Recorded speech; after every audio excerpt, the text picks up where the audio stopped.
يا أيها الذين آمنوا لا تتبعوا خطوات الشيطان ومن يتبع خطوات الشيطان فإنه يأمر بالفحشاء والمنكر ولولا فضل الله عليكم ورحمته ما زكى منكم من أحد أبدا ولكن الله يزكي من يشاء والله سميع عليم.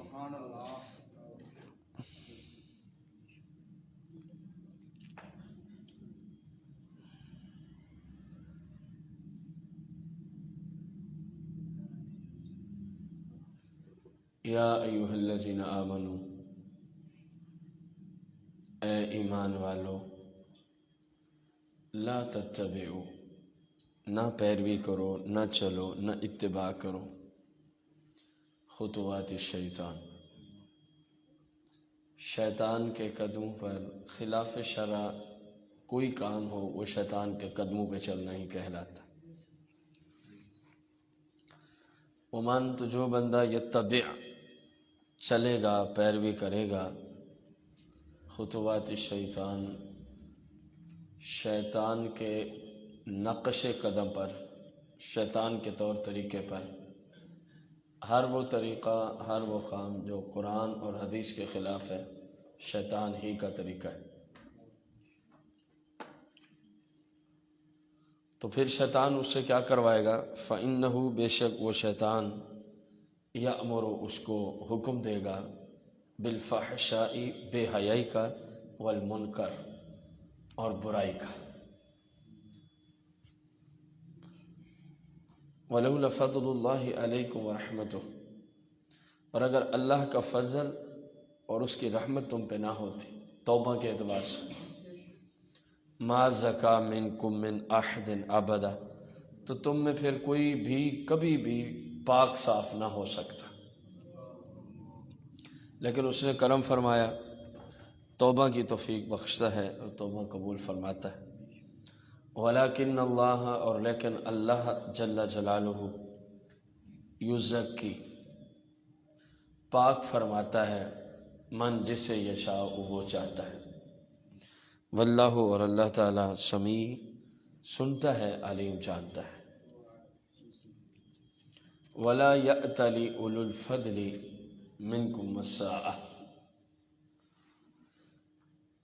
یہ آیت مبارکہ حضرت سیدنا ابو بکر صدیق رضی اللہ تعالی عنہ کے حق میں نازل ہوئی.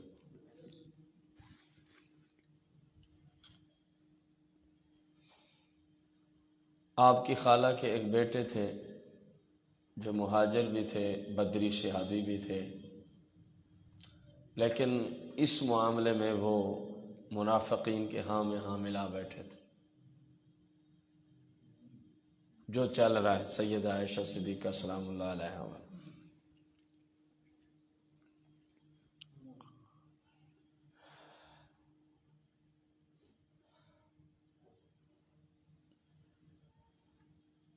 تو سیدنا ابو بکر صدیق رضی اللہ تعالی عنہ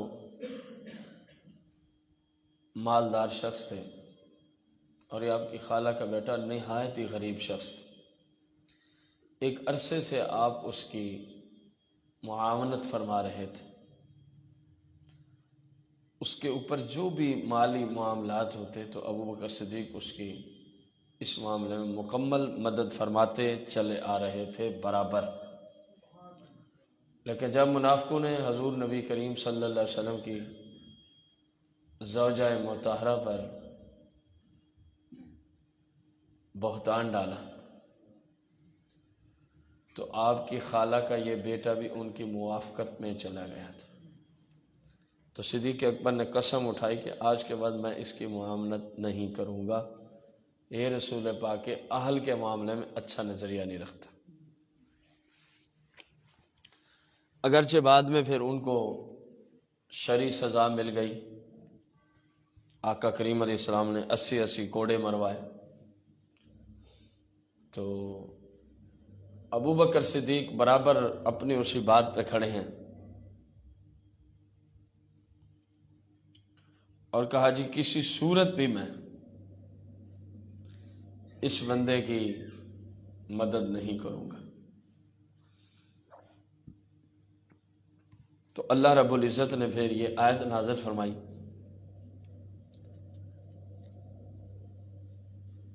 اور ابو بکر صدیق کو بتایا گیا جو کچھ اس میں آ رہا ہے۔ وَلَا يَأْتَلْ، اور نہ قسم اٹھائیں، اولو الفضل، فضیلت والے، منکم، جو تم میں سے فضیلت والے ہیں۔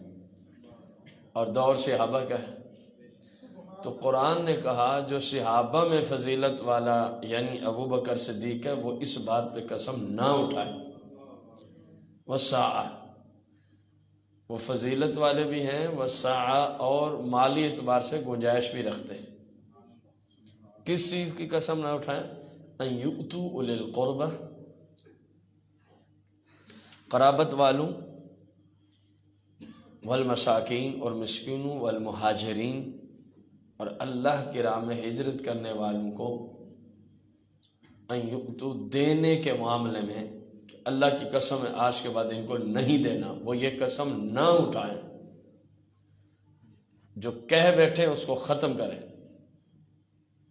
وَلْيَعْفُوا، چاہیے کہ انہیں معاف کریں، وَلْيَشْفَحُوا، اور درگزر کریں۔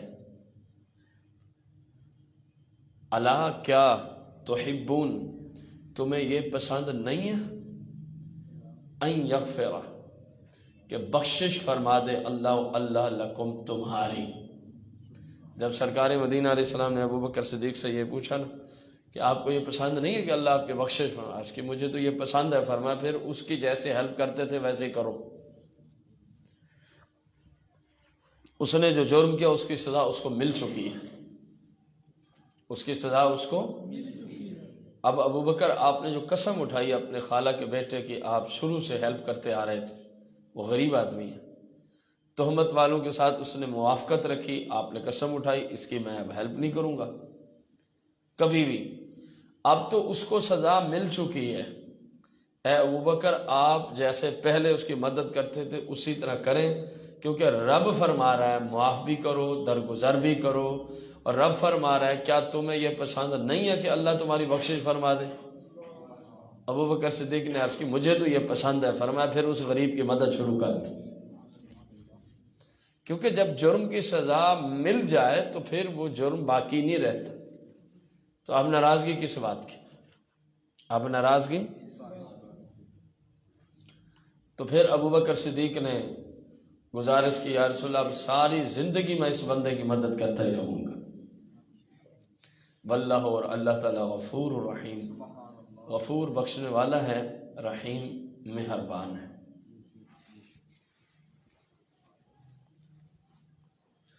ویسے تو غفور کا معنی ہوتا ہے مٹانے والا، تو گناہوں کو جب مٹا دیا جائے تو پھر کیا ہوتی ہے؟ بخشش، بخشنے والا۔ یہی وجہ ہے کہ غفور الدین نام رکھنے کی اسلام میں اجازت نہیں ہے، یا غفور الاسلام نام رکھنے کی اجازت۔ غفور الدین کا معنی ہوگا دین کو مٹانے والا، غفور الدین کا معنی کیا ہوگا؟ دین کو مٹانے والا۔ تو کسی صورت میں یہ معنی درست نہیں، لہذا نام نہیں رکھ سکتے۔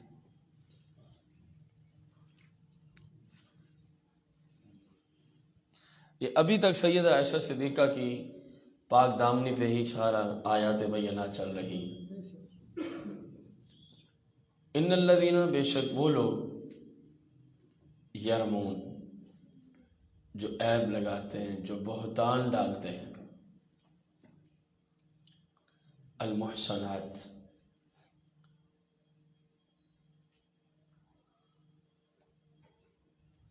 پاکیزہ، الغافلات، پارسا۔ المحصنات کا ایک معنی انجان بھی ہو سکتا ہے اس جگہ۔ المؤمنات، جو ایمان والیاں ہیں، وہ لوگ جو ان پہ بہتان ڈالتے ہیں زنا کا، جنہوں نے کبھی زنا کے بارے میں سوچا بھی نہیں، انجان، جنہوں نے کبھی زنا کے بارے میں دور تک، جن کو خواب میں بھی احتلام سے رب نے محفوظ فرما رکھا ہے۔ سید عائشہ کی بات ہے نا، حضور پاک کی ہر بیوی احتلام سے پاک تھی، نکاح سے پہلے بھی، کہ کل کو مصطفیٰ کی بیوی بننی ہے، ہر بیوی احتلام سے، کیونکہ احتلام میں قدر شیطانی اثر پایا جاتا ہے، تبھی احتلام ہوتا ہے۔ تو آقا کریم کی تمام ازواج مطہرات اس خواب والی حالت میں، جو احتلام کی حالت میں شیطانی اثر ہوتے، اس سے بھی پاک۔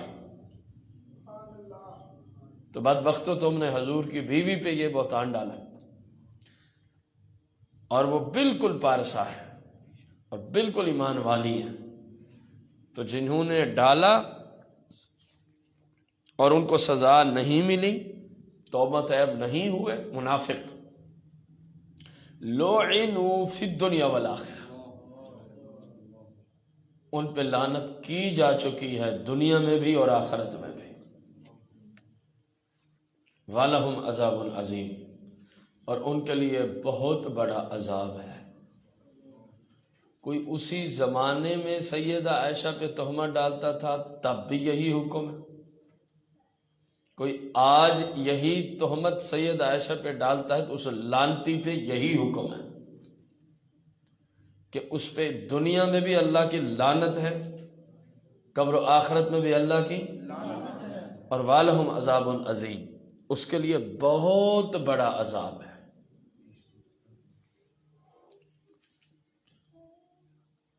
یہ رافضی آج بھی یہ جملے اپنے مذہب میں بولنا بہت بڑی، ان کے ہاں معاذ اللہ یہ بہت بڑی عبادت ہے۔ سیدہ عائشہ کے خلاف زبان درازی کرنا، استغفر اللہ العظیم استغفر اللہ، ایسے لعنتی ہیں یہ لوگ کہ اپنے گھر کے کلب کا نام یہی رکھتے ہیں، کاف کتاب والا، حضور کی پیاری بیوی کا نام ہے۔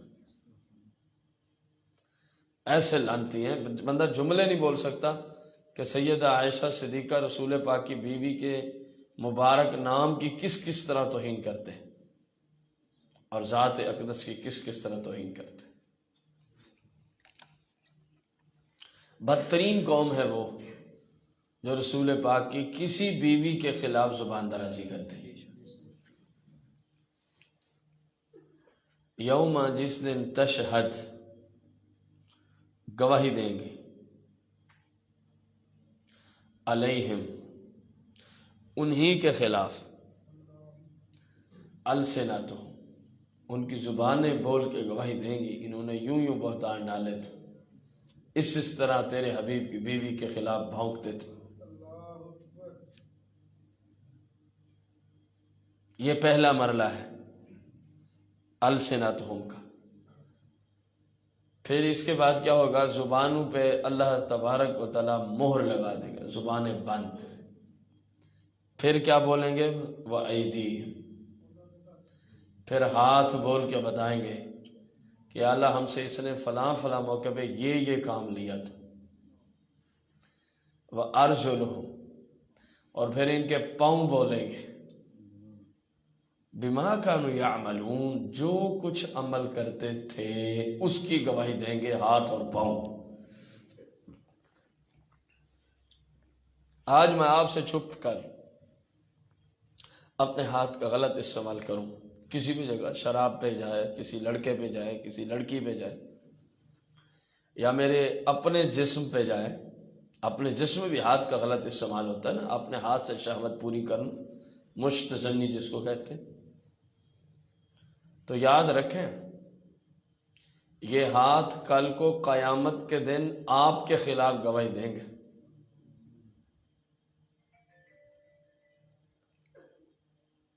اسی ہاتھ کے ذریعے چینل مینل چینج ہوتے ہیں نا، اسی ہاتھ کے ذریعے انٹرنیٹ پہ کوئی بھی غلاظت نکالی جا سکتی ہے، خود بخود تو نہیں نکلتی نا جی، آپ نے ہاتھ کے ذریعے، آپ کے موبائل میں جتنا گند فیڈ ہے وہ بھی اسی ہاتھ کے ذریعے۔ تو یہ یاد رکھنا، باپ سے تو آپ چھپ سکتے ہیں، ماں سے بھی چھپ سکتے ہیں۔ اگر کسی کے ماں اور باپ میں کوئی ذرا برابر غیرت ہو تو وہی روکے گا، جن میں غیرت نہیں ہے وہ تو اکٹھے بٹھا کے کہتے ہیں دیکھو کچھ بھی نہیں ہوتا۔ استاد سے چھپ جائیں گے، اگر استاد کو غیرت والا ہو، وہ بھی آپ جیسا ہوا سب کو دیکھتا تو اس نے کب روکنا آپ کو؟ تو پھر یہ ہاتھ تو نہیں، آپ جن سے کام لے رہے ہیں ان کو کل کیسے روکیں گے کہ تم نہ بولو؟ اللہ فرمائے گا بولو اس نے کیا کیا کام لیا تھا تم سے۔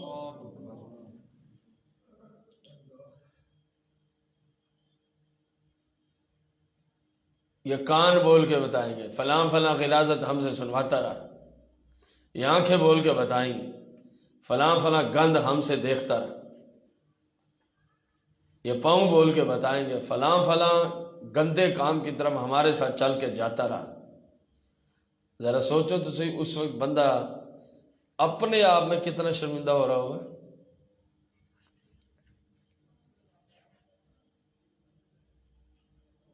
کوئی کتنا بھی پاگل انسان ہو،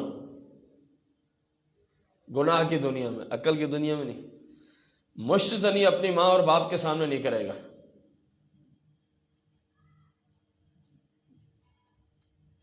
لیکن تھوڑا سا توجہ تو کریں، اس دن صرف ماں باپ نہیں کھڑے ہوں گے، پتہ نہیں کون کون کھڑا ہوگا، سارے جو ایک ہی جگہ جمع ہوں گے، اور پھر ہاتھ بول کے کہیں گے یا اللہ اس نے فلاں موقع میں میرے ساتھ یہ کام کیا تھا۔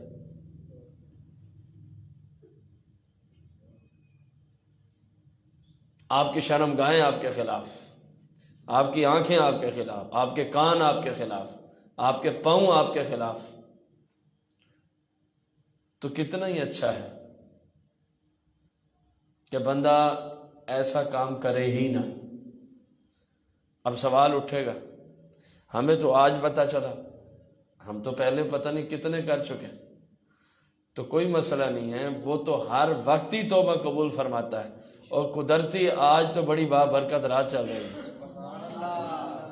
معراج شریف کی رات، کیسی عظیم رات ہے کہ جس رات اس نے اپنے پیارے حبیب کو اپنی بارگاہ میں بلا لیا اور اپنے پیارے حبیب کو عظیم معجزہ معراج سے شرف بخشا۔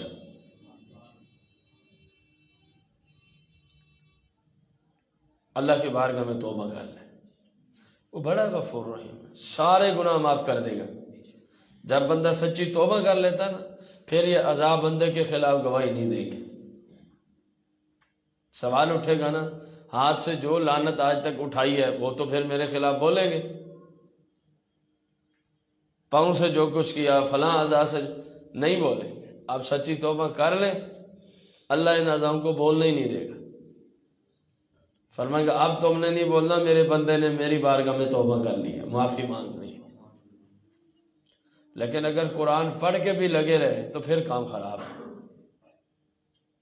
یہ یاد رکھنا۔ انسان ہے، ابھی اوپر والی آیت کو ہی دیکھ لیں، وقت نہیں تھا میں نے کلام نہیں کیا، لیکن اب ضرورت پڑ گئی اس سیدنا ابو بکر صدیق والی، کہ ایک بندے کی ہیلپ کرتا تھا، اپنی خالہ کا بیٹا تھا، اس کے ساتھ اچھے خاصے تعلقات تھے، آنا جانا سب معاملات، لیکن اس سے ایک غلطی ہو گئی، اس سے ایک فرمایا اب تیرے ساتھ نہ اٹھنا نہ بیٹھنا نہ آنا نہ جانا نہ تیری ہیلپ کرنا۔ اس کو غلطی کی جب سزا دی جا چکی تو ابو بکر صدیق اپنی بات پہ اڑے کھڑے ہیں، نہیں اس کے ساتھ نہیں اٹھنا بیٹھنا، اس نے یہ بات کی ہے تو کیوں کی ہے؟ اس وجہ سے نہیں اڑ گئے تھے کہ میری بیٹی کی بات ہے، نہیں، اس وجہ سے کہ مصطفیٰ کی عزت کا معاملہ ہے، ناموس رسالت کا مسئلہ ہے، عزت رسول کا مسئلہ ہے۔ لیکن جیسے ہی مصطفیٰ کریم علیہ السلام نے فرمایا ابو بکر اس کے گناہ کی سزا تو اس کو مل چکی ہے، اب اس کے ذمہ وہ گناہ نہیں رہا، لہٰذا اب پہلے والا طور طریقہ بھی نہیں ہونا چاہیے اس کے ساتھ، بلکہ اس کے ساتھ صلح ہونی چاہیے، اس کے ساتھ یہ ہمیں درس بھی ہے۔ 20 سال ہم رشتہ داروں سے قطع تلقی میں بیٹھے، حالانکہ وہ بیچارے کہہ بھی رہے ہیں یار چھوڑو جو کچھ ہو گیا، میں معافی مانگتے، چھوڑو جو کچھ ہو گیا۔ جب معافی مانگ لی تو بات پچھلی ختم ہوئی کہ نہ ہوئی؟ ہو گئی۔ تو تم کیوں ڈٹے ہوئے اسی پچھلے گناہ پہ؟ ان کے ساتھ تعلقات بحال کرو، ان کے ساتھ آنا جانا، خوشی غمی سب کچھ اپنے جس طرح ایک نارمل حالات میں تھے تم پہلے، وہ تمہارے قریبی رشتہ دار ہیں، ان کے ساتھ وہی صورتحال رکھو۔ یہی وجہ ہے فرمایا کہ ایک چل کے گیا دوسرے نہ مانا تو وہ گناہ گار ہے۔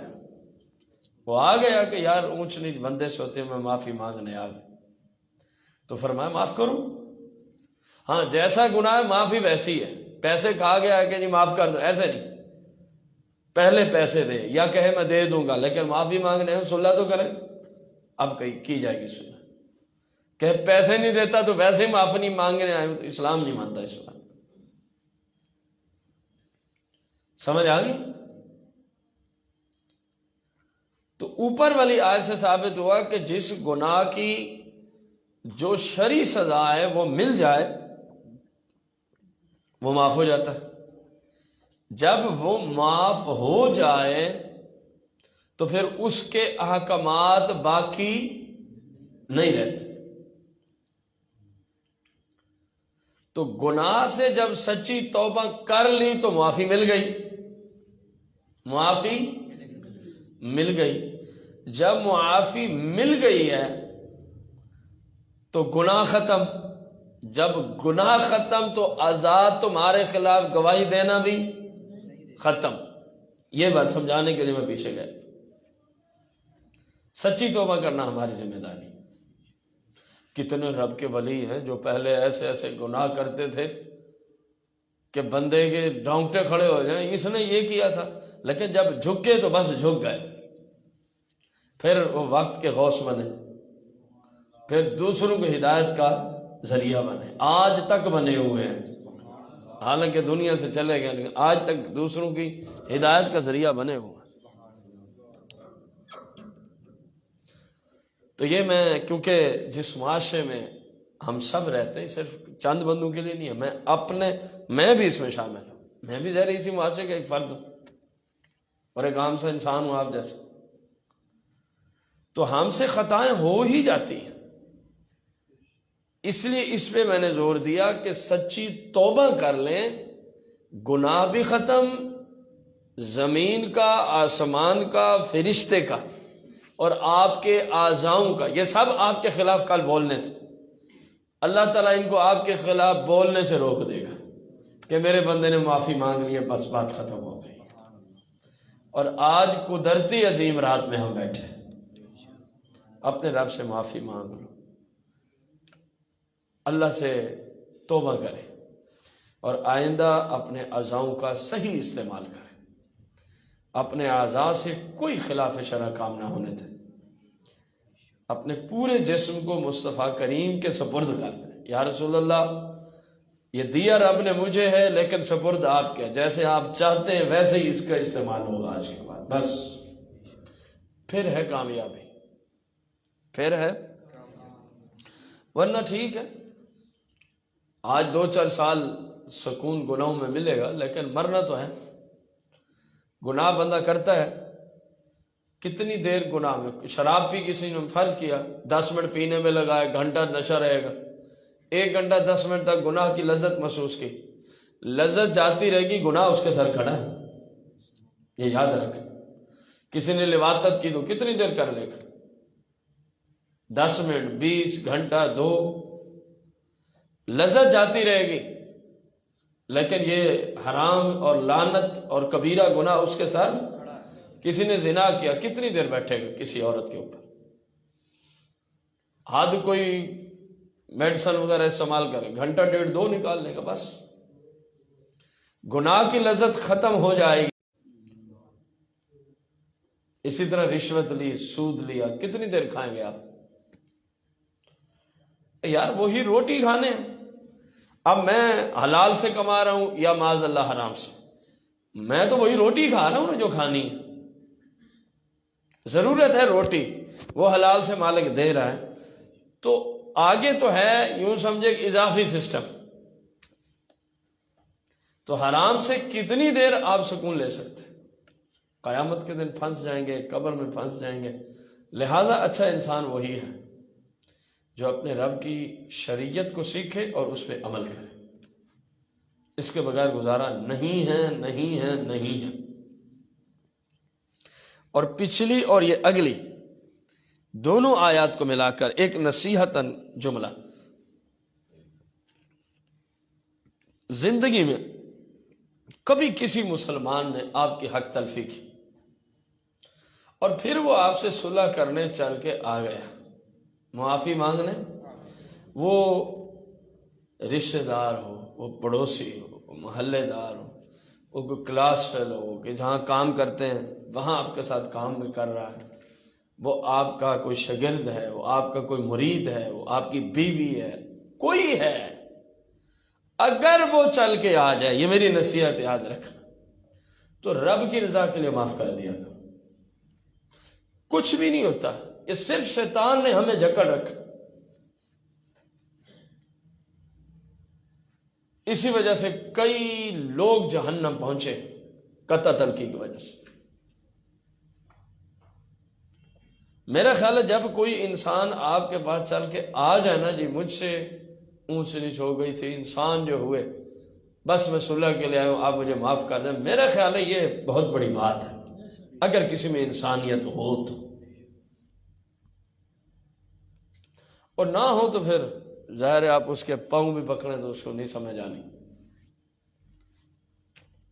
لیکن کوشش کریں جب کبھی کوئی صلح کے لیے آ جائے، جبکہ اس صلح میں کوئی گناہ کا کام نہ ہوتا ہو، کیونکہ ایسے بھی تو لوگ دنیا میں ہیں نا جی، یہ جو گندے لڑکیاں اور لڑکے ہیں، کہ کسی گندگی بھی ایک دوسرے پہ ناراض ہو گئے پھر صلح کرنے، ان ظالموں سے صلح نہیں کرنی۔ میری مراد صلح سے یا معافی دینے سے وہ لوگ ہیں جو آپ سے گناہ نہ کرواتے ہیں، نہ آپ کے ساتھ گناہ کرتے ہیں، ان کی بات میں نے کی۔ جو آپ کی عزت لوٹ کے کل کو ناراضگی تو ہونی ہے ظاہر، پھر آ جائیں آپ کے استاد صاحب نے کہا تھا جی معاف کر دیں، ان ظالموں کو نہیں معاف کرنا، وہ پھر آپ کی عزت پہ ہاتھ ڈالے گا۔ وہ تو صلح ہی آپ کی عزت لوٹنے کے لیے کرنے آیا ہے۔ اے جو گندے لڑکی اور گندے لڑکے، میں ان کے لیے جملے بول رہا ہوں۔ جو میں نے جملہ بولا وہ شریعت پہ چلنے والے رشتے کی بات تھی، جیسے رشتہ داروں میں اونچ نیچ ہو جاتی، پڑوسیوں میں جھگڑا تو ہو ہی جاتا ہے، جہاں بندہ رہتا ہے وہیں اونچ نیچ ہوتی، تو درگزر کرنا بہت اچھی بات ہے، معاف کرنا بہت اچھی بات ہے، اور اللہ تبارک و تعالیٰ کی بارگاہ میں سچی توبہ کریں، ورنہ یہ قرآن کی آیت اور بھی جگہوں پہ کھڑی ہے، اس سے تفصیل کے ساتھ بھی کھڑی ہے، بندہ پھر کہیں جانے کا رہے گا نہیں۔ آج ہم ایک بندے سے بچتے ہیں، اس کو نہ کہیں پتہ چل جائے میں یہ کرتا ہوں، قیامت کے دن کتنے سنیں گے جب یہی ہاتھ بول رہے ہوں گے؟ کتنے لوگ ہماری بے عزتی سنیں گے جب یہی کان، یہی آنکھیں، یہی پاؤں بول رہے ہوں گے؟ نوجوانوں کے لیے خصوصاً نہ اپنے جسم کو کسی کو ہاتھ لگانے دو، نہ کسی کے جسم کو ہاتھ لگاؤ۔ امید کرتے ہیں آپ کو یہ جملہ سمجھ آ گیا ہوگا۔ نہ کسی کے جسم کو ہاتھ، نہ کسی لڑکی نہ کسی لڑکے، نہ کسی لڑکی لڑکے کو اپنے جسم کو ہاتھ لگانے، یہ جسم صرف آپ کی بیوی کے لیے ہے کہ وہ ہاتھ لگا سکتی، جب شادی ہوگی پھر ہاتھ لگائے گی۔ اگر آپ چاہتے ہیں کہ ہم جہنم سے بچ جائیں تو یہ میں نے آپ لوگوں کی طرف نہیں، سادہ سا جملہ بولا ہے، نہ کوئی آپ کے جسم کو ہاتھ لگائے، نہ آپ کسی کے جسم کو، پاک دامن رہیں، پارسا رہیں۔ اتوار والے دن میں نے بنی اسرائیل کے ایک بندے کی بات سنائی تھی جو بیٹھے تھے درس، کہاں یہ کہ ہم کن کن چکروں سے لڑکیوں کو، لڑکوں کو گناہ کے لیے آمادہ کرتے، اور کہاں وہ نوجوان بیچارہ جو ٹوکریاں بیچ رہا تھا، بادشاہ کی بیوی کو پسند آ گیا، اس نے محل میں بلا لیا، ہر طرف سے فوج کے پہرے لگے ہوئے ہیں، دروازے بند ہیں، کہتی ہے میرے ساتھ زنا کر۔ اس نے کہا یہ تو ہو ہی نہیں سکتا۔ اور سطح زمین سے اس بادشاہ زادی کا وہ محل، وہ کمرہ 40 گز اونچا تھا۔ کہتا چلو مجھے وضو کرنے دو۔ کہنے لگی تو بہانے بنا کے نکلنا چاہتا ہے یہاں سے؟ وضو کروائیں گے لیکن محل کی چھت پہ، نیچے نہیں بھیجوں گی۔ محل کی چھت پہ گیا تو اس نے عرض کیا اللہ یہ مجھ سے زنا کروانا چاہتی ہے، حالانکہ وہ بادشاہ زادی سے اگر یہ کام کرتا تو پتہ نہیں جو چاہتا پاتا۔ بادشاہ زادی جو یہ کام کہہ رہی ہے کہ آپ میری خواہش پوری کر، کہتا جی آپ مجھے 20 لاکھ دینار دیں، وہ اسی وقت تھیلے سامنے رکھ دیتی۔ یہ نہیں، بادشاہوں کو کون سی کمی ہوتی۔ چھت پہ جب گیا تو عرض کی یا اللہ میں تو زنا نہیں کرتا، اب یہ مجھے کہیں جانے بھی نہیں دیتی، بس ایک ہی جان ہی ہے وہی تیرے سپرد کرنے لگا ہوں۔ چھت سے چھلانگ لگا دی نیچے۔ کس کام سے بچنے کے لیے؟ خود نہیں لڑکی کو پنسا کے کھڑا یا کسی لڑکے کو پنسا کے، بلکہ لڑکی اس کو لے گئی اپنے مال میں۔ لڑکی بھی بادشاہ زادی ہے، اس بہانے سے کہ ہم نے ٹوکرے سارے تجھ سے خریدنے لیکن آنا ادھر پڑے گا، نوکرانی کو بھیج کے بلا لیا تھا۔ کتنی اوپر سے اس نے چھلانگ لگائی؟ 40 گز کے فٹ کتنے بنے؟ 120، اگر یہ عرفی گز مراد ہے۔ 120 فٹ اوپر سے اس نے، کس وجہ سے کہ بادشاہ زادی کہیں مجھ سے زنا نہ کروا لے۔ اللہ کریم نے فرشتے کو حکم دیا میرا بندہ میرے خوف سے نیچے جا رہا ہے، بندہ زمین پہ نہ جائے، نورانی پروں پہ اٹھا دے۔ یار وہ بنی اسرائیل کا بندہ جب موسیٰ علیہ السلام کے ساتھ کھڑا ہوگا، موسیٰ علیہ السلام فخر کریں گے یا اللہ میری امت میں ایسے نوجوان بھی تھے۔ مصطفیٰ کریم تو ان کے بھی آقا مولا ہے موسیٰ علیہ السلام کے، اور ان کی امت سے رسول پاک کی امت کی شان زیادہ۔ جب ادھر بندے آئیں گے اس نے فلاں لڑکی کے ساتھ منہ کالا کیا، فلاں لڑکے کے ساتھ منہ کالا کیا، تو کیا خیال ہے وہاں کتنی شرمندگی ہوگی آپ کے لیے؟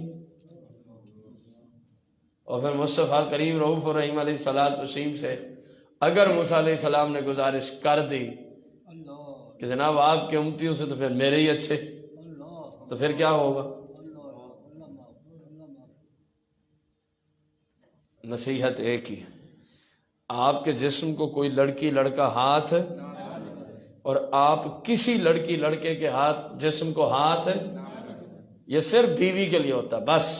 جب شادی ہو جائے گی آپ کے لیے وہ حلال ہے، اس کے لیے آپ حلال ہیں، وہ بھی اس کا جو عضو حلال ہے جہاں سے وہ چھوٹا پیشاب کرتی ہے بس۔ بات سمجھ آئی ہے؟ یومئذ، اس دن یعنی قیامت کے دن، یوفی، پوری پوری عطا کرے گا، ہم ان کو اللہ تعالی، دینہم، ان کی سزا، الحق کا بالکل سچی سچی۔ اے جنہوں نے سید عائشہ صدیقہ سلام اللہ علیہ پہ کیا لگائی ہے؟ قیامت کے دن حقیقی سزا ہوگی، ادھر تو کوئی سزا ہی نہیں ہوتی نا، اصل میں عذاب تو قیامت کے دن کھڑا۔ وَيَعْلَمُونَ، اور اس دن یہ کافر جان لیں گے، ان اللہ هو الحق المبین، بے شک اللہ ہی صریح حق و سچ ہے۔ بے ایمانو میرے حبیب کی بات کرتے ہو، میرے حبیب کی مبارک بیوی تو وہ ہیں، میرے حبیب کی مبارک بیوی تو جن کی پاک دامنی کی گواہی میں رب خود قرآن میں دے رہا ہے۔ حالانکہ قرآن ہے الخبیثات للخبیثین، گندی عورتیں ہی گندے مردوں کے لیے ہوتی۔ تم نے کس عورت کی کس حبیب کی بیوی کے بارے میں کیا کہہ دی؟ الخبیثات للخبیثین، گندیاں گندوں کے لیے، والخبیثون، اور گندے للخبیثات، گندیوں کے لیے ہوتے ہیں، والطیبات، اور اچھی پکیزہ عورتیں للطیبین، پاک دامن مردوں کے لیے ہوتے ہیں، والطیبون، اور پاک دامن مرد للطیبات، پاکیزہ عورتوں کے لیے ہوتے ہیں. اولئک مبرؤون، یہ صفوان اور سیدہ عائشہ، اولئک، یہ صفوان اور سیدہ مبرؤون پاک ہیں. رب دونوں کو پاک قرار دے رہا ہے.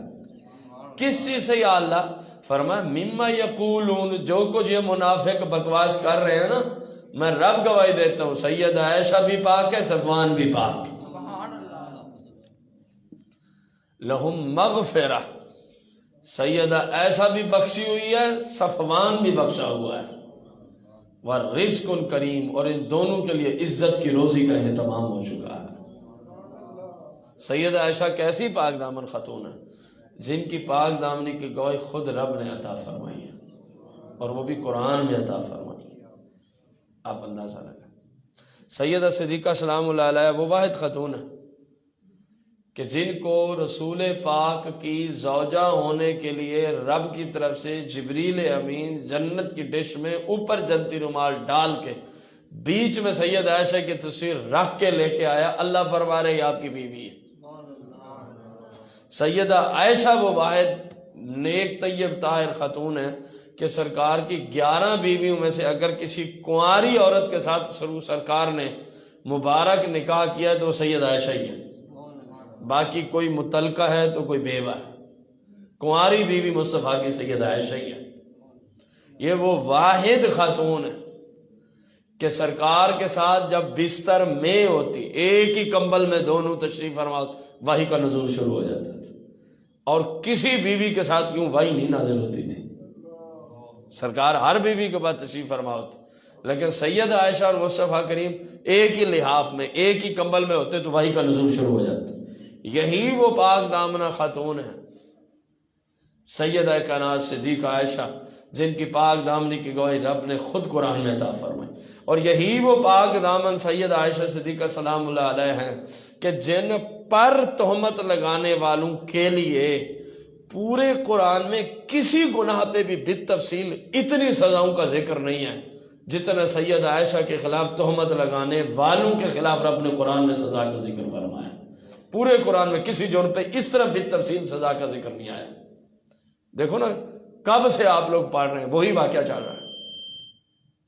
پچھلے ہفتے سے بات چل رہی، ابھی یہ آخری آیت چل رہی اس موضوع پہ. یہی وہ مبارک سیدہ خاتون ہے کہ جن کے گھر میں ہی مصطفیٰ کریم علیہ السلام نے اس کائنات سے پردہ فرمایا.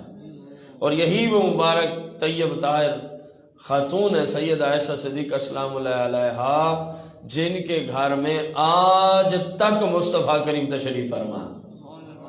یہ جو حجرہ مبارکہ ہے نا سیدہ عائشہ کے گھر میں ہی بنا ہوا، جو سرکار نے ان کو دیا ہوا تھا بیوی ہونے کے ناطے سے.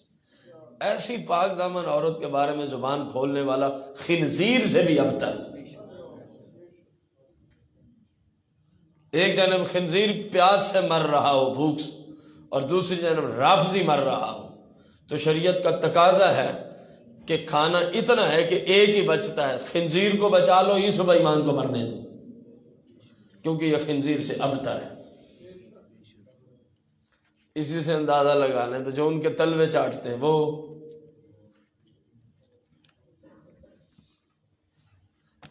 کوئی ایسا شیعہ آپ کو نہیں ملے گا جو سیدہ عائشہ پہ یہ تہمت نہ ڈالتا ہو. یہ آپ ذہن میں رکھیں. تو قرآن نے کیا کہا ہے ان لوگوں کے لیے جو سیدہ عائشہ کے خلاف بکواس کرتے، پھر بھی آپ کی ان کے نہیں کلاس فیلو، لانتی ہے کلاس فیلو کہاں ہے؟ ہمارا کچھ بھی نہیں لگتا، اس کے ساتھ کوئی سلام دلام دعا سلام کچھ بھی نہیں. مر جائے تو جانا نہیں، جنازہ منازہ مسلمان کا ہوتا ہے، اس کا نہیں ہے. سمجھ آئیے آپ کو؟ لیکن حکمت کے ساتھ، کیونکہ اسکول میں آپ اگر کوئی اونچ نیچ والا معاملہ کریں گے فتنہ کھڑا ہو جائے گا آپ کے ساتھ. صرف اپنے دل تک اس بات کو رکھنا ہے کہ ہمارا ان لانتیوں سے کوئی واسطہ نہیں ہے، بس ختم. حکمت کے ساتھ. سمجھ آ رہی؟ جو بھی رسول پاک کی بیوی کے خلاف بولے وہ خنزیر سے ابتر مخلوق. اور یہ ان کے گندے مذہب کی ایک بہت بڑی خرابی ہے کہ شاید ہی کوئی ان کا ایسا غلیظ انسان ہو جو اس تہمت کا مرتکب نہ ہوا ہو. یہ آپ مسئلہ ذہن میں رکھیں.